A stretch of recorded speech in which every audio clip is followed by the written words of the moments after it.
तर नमस्कार मित्रांनो, मी अथर्व टेमकर. म्हणजेच आता आपला नवीन यूट्यूब चॅनल आहे एटी द ब्लॉगर.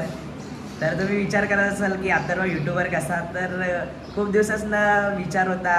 आता नुकतंच ग्रॅज्युएशन झालं आय टीमध्ये. तर विचार केला की ब्लॉगिंग व्हिडिओज वगैरे टाकावे यूट्यूबवर.